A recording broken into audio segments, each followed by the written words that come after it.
Eastern Time on ESPN. From Wrigley, it's the White Sox and the Cubs. They'll meet 6 times this year. Mets and Yankees as well, and they'll have a lot to say about each other's divisional chances as SK dips into the bullpen, trailing 2-1 into the 7th. You know, those games could be... There's been talk of expansion, and obviously the pandemic changes that. But when people have talked about expansion to 32 teams in Major League Baseball, the discussion has centered on four-team divisions in each league. So 16 and then 4 4-team divisions. And you could make the argument, with the way leagues have had crossover with interleague play, that you should put the Mets and Yankees and the Cubs and White Sox in the same divisions and transfer leagues. What would you say to that?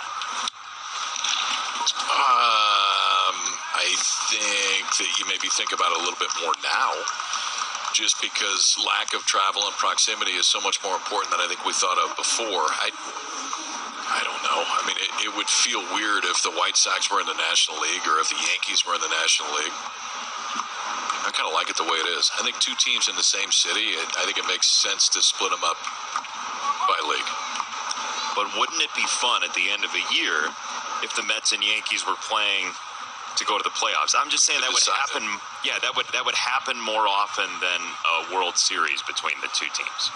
That's fair. I mean, maybe it does get more eyes. If you've got more times during the course of the season that those 2 would play, especially, I mean, locally, it absolutely would. What do you got? What side are you on? You brought it up, so let's answer your own question here. What do you think? Yeah, I kind of feel like there's some excitement of having every year in the division race matter. When you play that team, say the Cubs and Sox or Mets and Yankees played 19 times a year, do you lose some luster? I think you might. But if the games are for divisional titles and you can knock one or the other out of the playoffs, I just think every year having that type of energy, because those interleague games just, I mean, they're very special still, but I don't think adding many would change it much. Like the Cubs and Sox are going to hate each other. The Mets and Yankees are going to hate each other. The fans, I don't think that's going to change, right? No, that's definitely not going to change. And to your point, I think that the more that they play as opposed to what? I know this year's different, but in a normal year, what do the Cubs and Sox play 6 times? 6 or 4, play home and home on what year. Interleague? Yeah. If it's Central versus Central, they play 6 times. If it's Central against other division in interleague, they play 4 times. I mean, it'd be more interesting, but you could also just switch it up and play more in interleague. Yep. Agreed. But it's nice to have those games matter a little bit more in the standings because you're playing your rivals 6 times. That's 10% of your games this year. Yeah. Park stands in on a 1-for-2 with a base hit in the 5th, last time up. He takes a strike, 1-1. We have seen KBO games pivot late from low scoring to high scoring, so don't count out SK down 2-1 in the 7th. And Se-Hyun Kim, who's on right now, hasn't been out there very much this season. Just the 7th game he's been in, 4 2/3. He'd given up 6 earned runs coming into this one, but 2 quick outs to start the 7th here.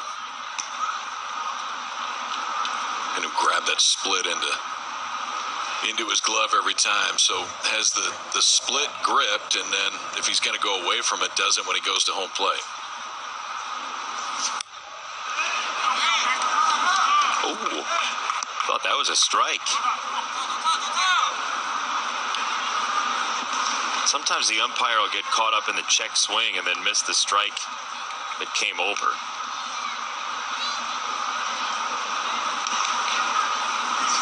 KP silent on the matter, meaning he disagrees and is boiling.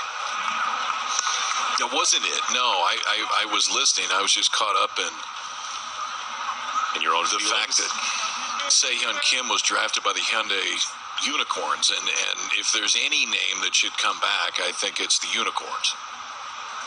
Well, this is the former Unicorns, the Kiwoom Heroes. Right. I like the Unicorns, just has a good ring to it. I like the idea of unicorns and wyverns getting together. Fantastical beasts.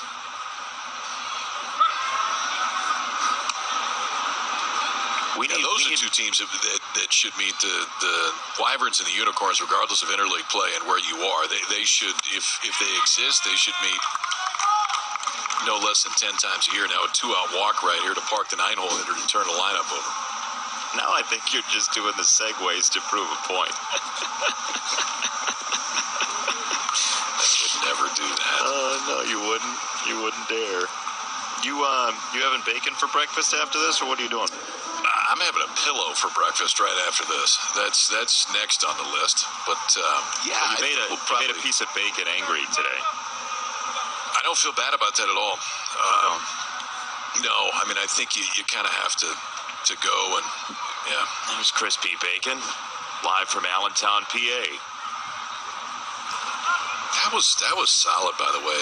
In the list of mystery guests that appeared in my mind, Chris P. Bacon was not exactly on the first page, but I'm glad he showed up. Well, you love bacon so much. I mean, we thought it would be a nice surprise for you. He was. I appreciate it. He didn't comment on the banana slugs. You're not a banana slug guy? I think it's one of the greatest mascots in the country. Well, I had rivaling interests when you were talking about the banana slugs. I was very interested in what you were saying, but I was also trying to set up the mystery guest, and you were extremely long-winded while we were trying to set up the mystery guest, and so graphics were flying by like cars on the turnpike, and so I figured I'd try to skip one maybe, Pay no attention to what you see on the screen. Simply listen to me.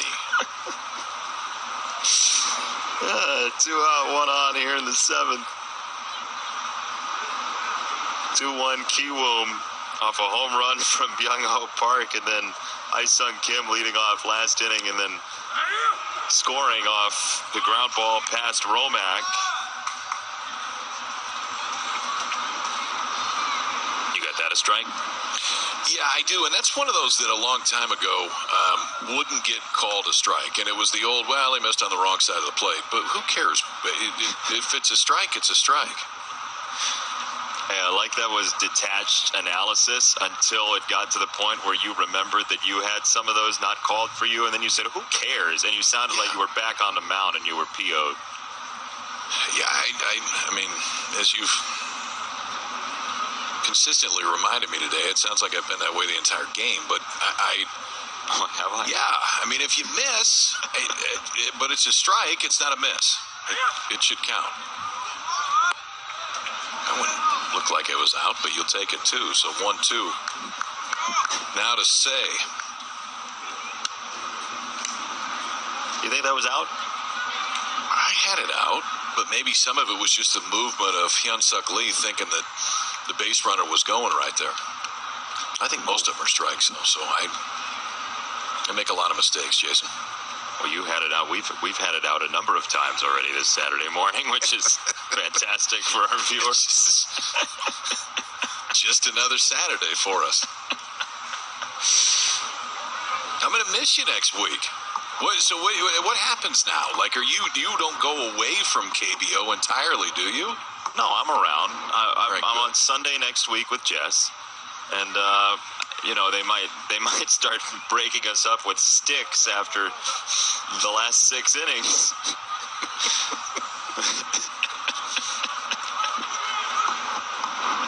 They're not going to let me work with anybody. Boog was we were arguing last night. Now you and I are arguing. Maybe this is just time for self-reflection. Well, Boog gets a little crotchety, too, and he'll admit that. He's the first to admit that. So he got mad. Did you get the rate the room thing? Did they do that to you? Yeah, Did you see any of those? Yeah, I was a 6 out of 10. Oh, I was a 7. Well, here's the thing. Here's the thing about the 6 out of 10. I have taken the advice to heart and I will absolutely be making changes tomorrow for the Rate My Skype Room people to get a new rating. We are going to make substantial changes and listen to the advice very specifically to get a better rating. We're fixers here on KBO. Open-minded Benetti. What the deuce? This is Sportimology. Today's word is deuce. Why is 40-all in tennis known as deuce? It's derived from the Old French deux, which means two. At 40-all, deuce was called as the players were deux de jeu, or 2 points away from the game. Even though deuce is French, tennis fans in France use the term égalité. Oh, c'est la vie! This is Sportimology, and we're always on the level.